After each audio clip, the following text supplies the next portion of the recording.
Bharatiya Janata party के पास में 48 विधायक जो हैं वो बहुत ही शानदार पृष्ठभूमि से हैं। दिल्ली में बीजेपी सरकार की कमान अब महिला के हाथ में होगी। बीजेपी विधायक दल ने रेखा गुप्ता को अपना नेता चुना है। ऐसे में अब रेखा गुप्ता दिल्ली की मुख्यमंत्री होंगी। 27 साल बाद सत्ता में आने वाली बीजेपी ने इस बार महिला चेहरे पर भरोसा जताया है। रेखा गुप्ता कल रामलीला मैदान में सीएम पद की शपथ लेंगी। रेखा गुप्ता शालीमार बाग से विधायक चुनी गई हैं। उनको पार्टी के भीतर जमीनी स्तर पर उनकी सक्रियता और संगठनात्मक कौशल के लिए पहचाना जाता है। रेखा गुप्ता बीजेपी शासित 21 राज्यों में एकमात्र महिला मुख्यमंत्री होंगी। पार्टी के लिए एक बड़ी उपलब्धि है। हरियाणा के जींद की मूल निवासी रेखा गुप्ता छात्र जीवन से ही राजनीति में सक्रिय रही हैं। 50 वर्षीय रेखा गुप्ता ने मेरठ से कानून की पढ़ाई की है। उनका राष्ट्रीय स्वयंसेवक संघ और बीजेपी से पुराना नाता रहा है। उत्तरी दिल्ली की मेयर रह चुकी रेखा गुप्ता प्रशासनिक अनुभवी हैं। वह बीजेपी की महिला मोर्चा की प्रभावशाली नेता रही हैं। वर्तमान में दिल्ली भाजपा महिला मोर्चा की महासचिव और पार्टी की राष्ट्रीय कार्यकारिणी की सदस्य भी रही हैं।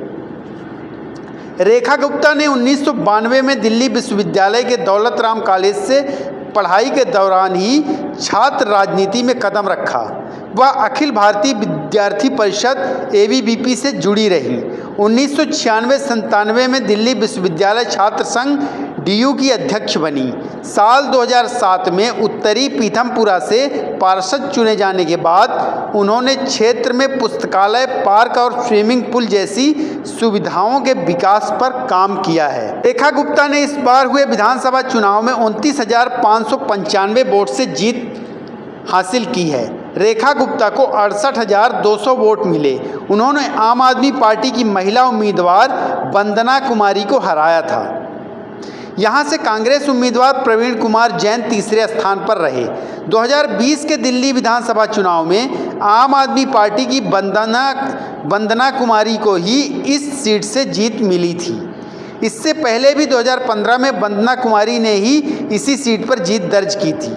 रेखा गुप्ता ABVP से जुड़ी रही हैं। उन्होंने DU छात्र संघ चुनाव में महासचिव पद पर जीत हासिल की थी। 2020 के दिल्ली विधानसभा चुनाव में आम आदमी पार्टी की वंदना कुमारी ने बीजेपी की रेखा गुप्ता को हराया था। वंदना कुमारी को तब 57,707 वोट मिले थे, जबकि रेखा गुप्ता को 54,267 वोट मिले थे। कांग्रेस पार्टी के JS नयोल को 2,491 वोट हासिल हुए थे। इससे पहले 2015 में भी रेखा गुप्ता को इस सीट से हार मिली थी, लेकिन आखिरकार रेखा गुप्ता इस सीट से जीती और वो आज दिल्ली की मुख्यमंत्री बनने जा रही हैं।